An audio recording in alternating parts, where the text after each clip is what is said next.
Today, I'm talking about things that you need to do, ideally about 6 months or so, before moving from the United States to the United Kingdom. I'm going to talk about things like getting your phone ready, talking to your doctor, renewing your credit cards, and a $1,500 mistake that I made that you can avoid. There's so much that needs to be done before such a big move, and I'm sure your to-do list is already longer than a CVS receipt, but hopefully this video will provide a little bit of clarity on a few things that you'll need to get done before you move. This is part 2 of a 6-part series, and I will link that video in this playlist. With that being said, let's get started. There's a good reason that literally nobody ever traveled or moved before the invention of smartphones. Picture this, you're stumbling off the plane of an 18+ hour long journey into the chaos that is Glasgow Airport. You reach for your smartphone only to realize it's about as useful as a chocolate teapot. Panic washes over you like a tidal wave when you realize you're in a sea of unfamiliar accents without access to basic things like Uber or Google Maps. You desperately try to communicate with locals, but all attempts are made with polite nods and bewildered looks, and you have to start acting like our caveman ancestors. You walk for miles and miles until you find an antique store, and you buy a paper map from an old man wearing a kilt and a monocle. For a fleeting moment, you think all is well, until you step outside and that map immediately disintegrates in the never-ending rain, leaving you lost, soggy, and disconsolate in the heart of Glasgow. Don't be like this. If you are or were making payments on your phone, or if you got it directly through your carrier, then there's a good chance that your phone is locked to that carrier. American companies don't like you going to their competition, so in the US it is very common for your phones to be locked to whatever company you got it from, whether it's AT&T or Verizon or someone else. If you arrive here in the UK and your phone is still locked to your American carrier, then you've basically brought a very expensive tiny tablet. It's a good idea to contact your cell phone provider, or mobile network as they would call it here, well in advance of your move to make sure that you have it unlocked so that when you do get here, you can just pop a local SIM card in and you'll be able to enjoy the ludicrously cheap mobile networks here in the UK. Compared to the States at least. That ties into the next specific part of this, which is your SIM card situation. So you've already made sure that your phone is unlocked, but that's only half of it. You still need to figure out what you're going to do for your actual service once you arrive, because the amount of money that American carriers charge for international data is extortionate. Also, you want to delete the term cell phone from your vocabulary because here in the UK, it's called a mobile. This is a SIM card. It's basically like a key that allows your mobile phone to access whatever cellular network you pay for. Back in the day, I actually had several of these that I kept in a little pocket in my wallet for my travels. If I remember right, I ended up with a SIM card for Dubai, Germany, the UK, and I think France that I kind of accumulated in my wallet over the years. And anytime I would go back there, all I would have to do is just pop that SIM card into my phone and then top up a month or week-long data plan for however long I needed it. Even though SIM cards themselves are either free or very cheap, I always just held on to them because they were small enough to keep in my wallet, and it would save me the time and hassle of having to get a new one every time I went there. Every international airport that I've ever been to has a kiosk or a store where you can buy a SIM card when you arrive. But if possible, it's a good idea to have it before you get there. I've seen many other immigrants use a company called Giffgaff, where they will send the SIM cards to your home. You can also just get on Amazon UK and order a SIM card shipped to you, and you also have a full choice of whichever company you want to go with for that SIM card. That's what you can do if you're wanting to have a physical SIM card the moment you land, but I actually would not recommend having an actual SIM card for your phone. The more modern approach would be what's called an eSIM. Basically, that little SIM card that I showed you earlier is now built into most phones as standard, so you don't need the physical card anymore.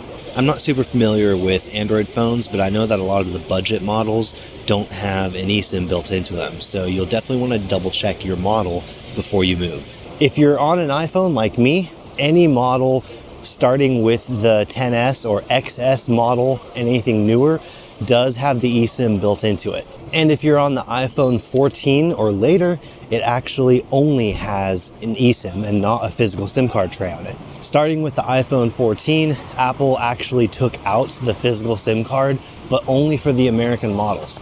I'm going to tell you a story now of what not to do. When I moved here back in 2020, I had somehow lost my old UK SIM card that I had from back in the day when I lived here. I didn't have a whole lot of time to deal with it, and since I was going to fly into the Netherlands before taking a ferry over to the UK, I wanted to make sure that I had data over the course of the entire trip. So I got the international data plan through AT&T for $30 for 2 days worth of data on the two lines. When I contacted AT&T to add on that international data plan, I specified that I was going to the Netherlands and then to the UK, and I did mention that I was taking a ferry from the Netherlands to the UK, and they said that was fine for those, but they didn't mention the issue with having the international data on the ferry. It turns out that the international data plan that I got through AT&T does not cover you while you are in international water or out at sea, basically. While I was on the ferry, the mobile internet or the mobile data there was absolutely terrible. It was basically unusable. And probably about halfway through the trip, the little data that I could get was shut off. And I got a text message saying that it was turned off because of high usage charges. I can't remember off the top of my head exactly how much data it was. I'm wanting to say it was maybe 10 megabytes or 20 megabytes. It was something really small. And AT&T ended up sending me a bill for $1,500 just for that data. For some reason, the idea of buying a local eSIM for the Netherlands and then for the UK never crossed my mind. So I wanted to make sure you knew about this before you moved. Buying an eSIM will be a hell of a lot cheaper than adding on international data to your American phone line, no matter how long it is. And you'll have data the instant that your plane lands. I'll leave a couple links in the description for some companies that you can check out. I've only personally used one of these companies. I used it last year when I went back to the US for a week, but I'll leave some links there so you can look into how much it might cost to get yourself an eSIM, because of course the prices can change. If you're lucky enough to be able to actually use America's healthcare system, it's also worth having a talk to your doctor before you move. When you first move to the UK, it might take you a little bit of time before you get everything set up with your local doctor's office and get your prescriptions converted to the UK or get something new prescribed. So you want to make sure that if at all possible, you bring 3 months worth of your prescriptions just to have a little bit of a buffer time. I've never actually heard of anyone getting in trouble for bringing a little bit extra of their own personal prescription with them, but it's a good idea to get a note from your doctor as well as the actual prescriptions to bring with you when you fly over, so that if for some reason you do have an issue with the customs agent, you will have some documentation there to prove why you need that medication with you. I'm not a medical expert by any means, but there are a lot of differences, or some differences, in the medication and how those drugs are controlled in the United States versus the UK. One specific example is melatonin. In the US, melatonin is available over the counter anywhere, and here in the UK, melatonin is prescription only. And on the flip side, in the United States, Sudafed is locked up, and there are extreme limits on how much you can buy and how often you can buy it, whereas here in the UK, Sudafed is just sitting out on the shelves. I haven't bought any myself, so there might be some sort of restriction on how many you can buy, but it's just sitting out there, and you would never really see that in the US. Here in the UK, credit cards are nowhere near as popular as they are in the United States. They do exist, but in general, they're not nearly as easy to get, and it's pretty much unheard of to get rewards like the cashback or points like you would back in the US. Your American credit history does not transfer to the UK. So once you've been here a little while, you'll probably want to start looking at getting at least one credit card just to help build your UK credit history. But regardless, it is a good idea to keep at least one or two of your American credit cards or debit cards active when you move over here. Now, depending on how many you have, it might be a good idea to sit down and see which ones you want to keep. Maybe depending on if they have a yearly fee or not, you might want to get rid of that. And if anything, it means you'll have backup cards to use in case of an emergency. Once you move over here, it might be a little bit more difficult to get replacements once they expire. So even if you have a little bit of validity left in your cards, it might be a good idea to contact your card company and get a new one made. While you're at it, you want to check to see how they handle foreign transactions. You might not want to tell them specifically that you're moving, but it's a good idea to at least check and see if there are any additional fees for using it in a foreign currency or when you're abroad. You want to make sure you can actually use them here in the UK without your card getting shut down for supposed fraud. And while it is worth noting that I've never come across a place here that I couldn't use my American card, there have been quite a few times that I've tried to use it online and it just hasn't worked. I've talked about it a little bit in previous videos, but the American banking system is significantly far behind what it is here in the UK, and I'm pretty sure all of Europe. So one thing you'll also come across, if you use your American card at a shop here, it's going to print out a receipt for you to sign. That happens fairly regularly in the US. It never happens here. So if you're using your American card to buy something, chances are it'll print out that receipt for you to sign, and you'll have to tell the person working at the shop that that's what it's for, because they will have never seen that in their life and they'll have no idea what to do. Now, when you arrive, you are going to need a UK bank account. One problem that some people run into is it's hard to get a bank account without an address, but you need a bank account in order to sign a lease so you can have that proof of address. There's also an issue of transferring your American money into your British bank account. But I have a solution that might work for you. I'm not sure how well it would work for large amounts of money, but it's worked pretty well for me. First thing I'm going to talk about is a company called Revolut. It's an online bank and it should be fairly easy for you to sign up. One reason why I recommend Revolut is because for the last couple of years, they've been available in both the US and the UK. And some of their features they have make it extremely useful for transferring money back and forth, especially if you have a partner that's going with you. Now, Revolut doesn't charge any fees when you transfer from one Revolut account to another. And they also let you add money up from your other accounts and exchange money within Revolut in loads of different currencies. So what you want to do is, while you are still in the US, either you or your partner sign up for an American Revolut account and have them send you the debit card and all of that for an American Revolut account.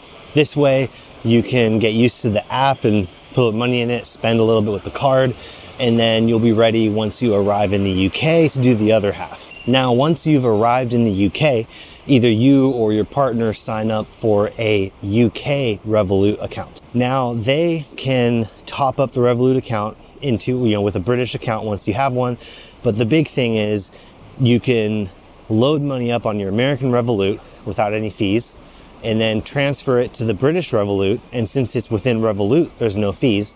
And then they can just exchange it to pounds. And it should only charge you the exchange rate. And it won't charge any extra fees unless maybe if it's on the weekend or something like that. There are a few situations where it'll charge a fee, but it's a very low fee.